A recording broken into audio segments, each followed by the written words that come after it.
Salut à toutes et à tous et bienvenue dans cette toute nouvelle vidéo. On approche du grand choc entre la France et l'Angleterre qui aura lieu samedi à 20 h. J'ai hâte de voir ce choc où ces deux équipes qui se valent. Pour moi, c'est du 50-50. Chacun a ses atouts. Et ce sera l'équipe qui réussira à cerner les faiblesses de son adversaire qui pourra l'emporter. C'est la première fois que la France et l'Angleterre s'affrontent dans une phase d'élimination directe d'une grande compétition. On le sait, en termes de bilan, l'Angleterre est devant la France avec 23 victoires sur 11 victoires françaises. Mais peu importe, ce qui nous intéresse, c'est ce match de samedi soir. Avec, voilà, on a plusieurs matchs dans le match. Pour commencer, forcément, Kylian Mbappé qui est très redouté par la presse anglaise, par les joueurs anglais, par Southgate. Et au final, on a beaucoup parlé de Kylian Mbappé depuis la victoire de la France contre la Pologne. Et je trouve que ça peut être finalement un danger de parler autant d'un seul joueur, même si on sait que Kylian Mbappé, c'est Kylian Mbappé et qu'il est très dangereux. Mais à force de faire un focus sur un joueur, on ne parle pas de collectif et on ne parle pas d'opposition. Finalement, pour contrer Kylian Mbappé, les Anglais veulent mettre en place un espèce de plan.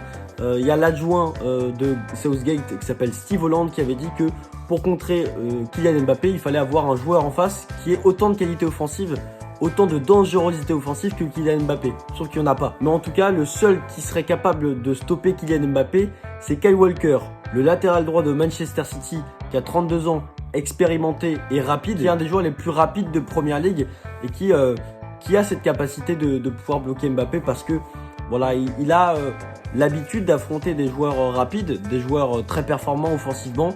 Ça sera un match dans le match, pour le coup on sera très attentif là-dessus.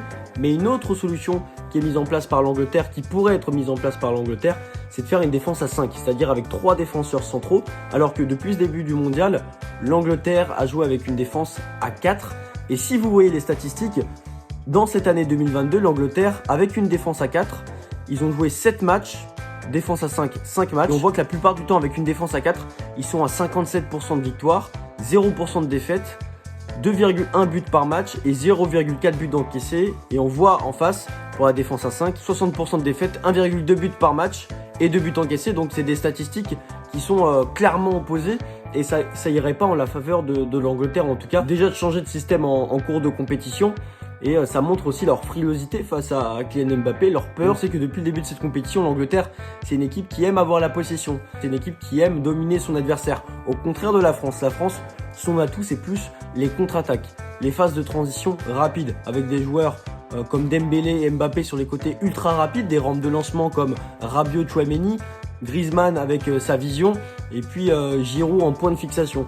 Et on peut aussi éventuellement parler d'Upamecano, qui est un très bon défenseur, qui est très solide, mais qui est aussi une très bonne rampe de lancement, très bon à la relance et qui peut se projeter aussi balle au pied. Mais on parlera d'Upamecano plus tard. Koundé, qui n'est pas un latéral droit de métier, qui remplace Pavard, qui n'a pas été très rassurant lors du premier match contre l'Australie, a montré quelques difficultés défensives. Et face à un Foden qui pourrait être aligné côté anglais puisque Sterling est absent, ça me paraît, ça me fait peur. En tout cas, va falloir être très très solide défensivement de ce côté-là.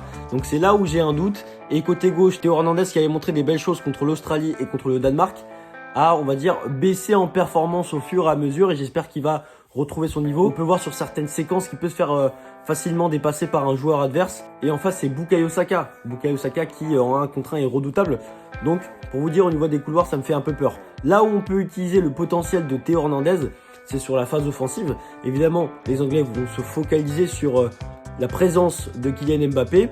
À Théo Hernandez aussi d'accompagner Mbappé et d'être dangereux de son côté. On sait qu'il l'est, on sait qu'il peut l'être. Et donc dans ce couloir gauche, il suffira pas juste d'avoir un Mbappé performant, mais aussi d'avoir un Théo Hernandez performant. On sait qu'il est capable et qu'il nous fasse oublier ses dernières performances tout simplement. Même si c'est pas exécrable, je trouve qu'il n'a pas été vraiment à la hauteur de ce qu'il avait été capable de faire. Au niveau de la charnière centrale, on a un Varane qui est pas dans la forme de sa vie en tout cas, mais on a un Upamecano qui tient la défense. Pour moi, c'est lui qui tient la défense. Si on doit choisir un défenseur central français en ce moment, c'est Upamecano. Il y avait eu des débuts difficiles avec l'équipe de France il y a encore un an et demi de ça, et qui finalement assume pleinement son rôle maintenant, qui est un véritable rock en termes d'interception, en termes de récupération de balles, mais aussi en termes de projection. Et donc moi, j'ai pas trop de doute sur cette défense centrale qui sera bien embêtée avec un Harry Kane qui est un joueur physiquement imposant, mais qui bouge beaucoup, qui a un peu un profil à la Griezmann, c'est-à-dire qui sait distribuer des ballons, qui sait parfaitement servir ses coéquipiers.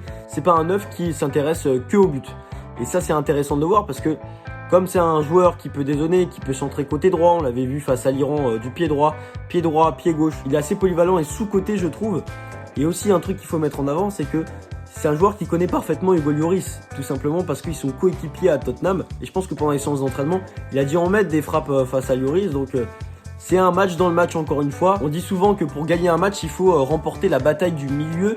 Et ce qui va être intéressant, je parlais tout à l'heure de la défense avec 3 défenseurs centraux côté anglais, si ça se confirme, et ben on enlèverait côté anglais un joueur au milieu de terrain, alors que le milieu de terrain s'est montré redoutable depuis le début du mondial, avec un Bellingham qui est en montée en puissance et qui est tout simplement le meilleur joueur anglais dans ce mondial et qui pourrait signer pour les meilleurs clubs, c'est dire le potentiel de ce joueur qui se projette.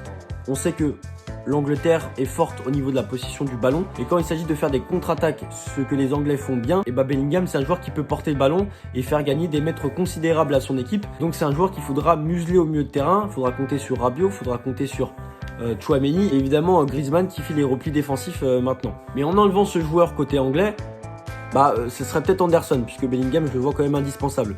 Parce que Declan Rice, qui est voilà, le déménageur, ou plutôt le monsieur propre de cette équipe au niveau défensif dans ce milieu de terrain, il est monstrueux. À l'instar de Tchouaméni côté français qui, lui, sera aussi le joueur le plus défensif au milieu de terrain comparé à Griezmann et Rabiot. Rabiot qui a plus ses capacités à se projeter, même si Tchouaméni peut aussi le faire, mais dans ce match, je pense que ça sera plus Rabiot qui se projetera et qui sera aux côtés de Griezmann. Griezmann, on sait le rôle qu'il a, qui est différent de celui qu'il peut avoir à l'Atlético Madrid, c'est-à-dire un peu plus offensif. Là, il est en numéro 10 quand il porte le ballon, quand il distribue les ballons. Mais quand l'équipe de France n'a pas le ballon, ce qui est souvent le cas contre des grandes nations, il va se positionner en relayeur. Et donc Griezmann, il faudra qu'il soit aux côtés de Tchouaméni et Rabiot dans les phases défensives. C'est un joueur offensif mais qui est très performant pour tacler, pour intercepter, pour récupérer des ballons. Si on peut parler un peu des Anglais, parce qu'on parle beaucoup des Français depuis tout à l'heure, au niveau des Anglais, la défense centrale, Stones, Maguire, on a vu que l'Angleterre n'a pas concédé de but depuis son match contre l'Iran, soit le premier match, le 6-2. Depuis Stones, Maguire et Pickford, ils n'ont pas vu un ballon rentrer dans les filets. Et pourtant, je trouve que cette défense centrale, cette charnière, a quand même pas mal de fébrilité. Stones et Maguire, en termes de rapidité, on va dire que c'est pas ça. Face à des Dembélé et des Mbappé, même si Dembélé et Mbappé sont sur les couloirs, mais ils aiment bien repiquer dans l'axe. Je pense que ça peut être compliqué pour ces deux défenseurs qui ont été mis en difficulté sur certaines séquences contre le Sénégal. Donc c'est là où il faudra appuyer. Je pense que Walker, c'est un joueur redoutable qui remplira très certainement le job. Là où il faut appuyer, c'est sur cette charnière centrale en contre-attaque, comme j'ai dit, parce que l'équipe de France est forte dans ce domaine-là, même si aussi elle peut garder le ballon. Mais je pense que dans ce match-là, ça sera vraiment possession anglaise et contre-attaque française. Il ne faudra pas s'attendre à autre chose. Et dernière chose aussi sur le plan individuel, Dembélé aura un rôle très important pour Kylian Mbappé. Tout simplement parce que Dembélé, on a tendance à l'oublier un peu, mais finalement sur certains matchs, on a vu que beaucoup de défenseurs adverses sont attirés par lui. Systématiquement, parce que c'est un joueur de 1 contre 1, c'est un joueur de provocation. Et quand ces joueurs-là sont attirés par lui, ça laisse beaucoup plus d'espace à Kylian Mbappé. Et donc il peut jouer opposé et permettre à Mbappé de dévorer l'espace. On a vu sur un des 2 buts de Kylian Mbappé, c'est le premier but d'Mbappé contre la Pologne. C'est Dembélé qui sert Mbappé à l'opposé et Mbappé qui peut conclure. Et donc ça c'est un truc aussi, il faudra jouer là-dessus sur ses contre-attaques. Sans oublier Giroud évidemment qui a un rôle central. Cette façon de jouer dos au but et de permettre aux ailiers d'avoir beaucoup plus d'espace parce que c'est un joueur, Giroud, mine de rien, quand on regarde dans le jeu, il attire beaucoup de défenseurs.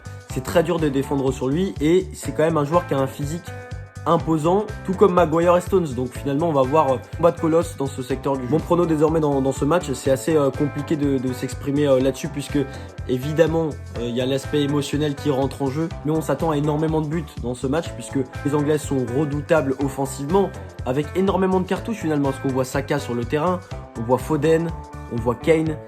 On peut faire rentrer Mount, on peut faire rentrer Grealish. Quand je dis je suis pas anglais mais c'est une façon de parler. Évidemment Rashford qui a marqué 3 buts dans ce mondial alors qu'il est même pas titulaire.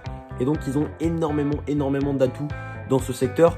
Au niveau de l'équipe de France, on a un Mbappé, on a un Giroud. Donc Mbappé c'est 5 buts, Giroud c'est 3 buts. on a voilà, cette capacité à marquer des buts aussi, comme les Anglais. On tire beaucoup au but, les Anglais un peu moins, mais ils sont plus efficaces dès qu'ils en ont l'occasion. Au final, comme on s'attend à un match avec beaucoup de buts, moi je pense qu'on n'aura pas forcément beaucoup. Parce que les deux équipes préparent tellement ce match en se disant « Ok, l'adversaire a des atouts offensifs considérables, donc moi je vais essayer de bétonner là, je vais essayer de bétonner là, je vais essayer de faire ceci, cela. » Et donc, on va avoir deux équipes compactes qui vont se regarder en plus, surtout à ce stade de la compétition en quart de finale, et peut-être finir avec un 1-0. Après, c'est mon avis, peut-être qu'on va finir avec un 3-2, et moi je demande que ça, puisque voilà, on est là aussi pour regarder du spectacle. Voilà pour la physionomie du match. Et évidemment, même si je vois ce match comme un 50-50, je vois évidemment l'équipe de France s'imposer, puisqu'elle a cette expérience, même si elle a perdu beaucoup de joueurs par rapport à 2018. Elle a quand même vécu cette expérience que Didier Deschamps a engendrée dans les grandes échéances, c'est-à-dire l'Euro 2016, la finale, la Coupe du Monde remportée en 2018, la Ligue des Nations remportée, et puis là on est en quart de finale. On a l'habitude, en tout cas, de se frotter aux grandes nations et d'être dans ces grandes échéances. Côté anglais, il y a plus ce côté dramatique depuis cette victoire de la Coupe du Monde en 1966 et ne pas réussir à remporter un tournoi majeur. Et je pense que ça peut jouer aussi dans les têtes, même si pour la plupart ils jouent tous en première ligue, donc ils ont l'habitude du haut niveau. Et donc dernier mot de la fin, l'équipe de France remportera ce match avec 1-0, but de Kylian Mbappé, sans surprise. En tout cas, vous, de votre côté, n'hésitez pas à me dire ce que vous pensez de ce match, ce que vous attendez de ce match, vos pronos également.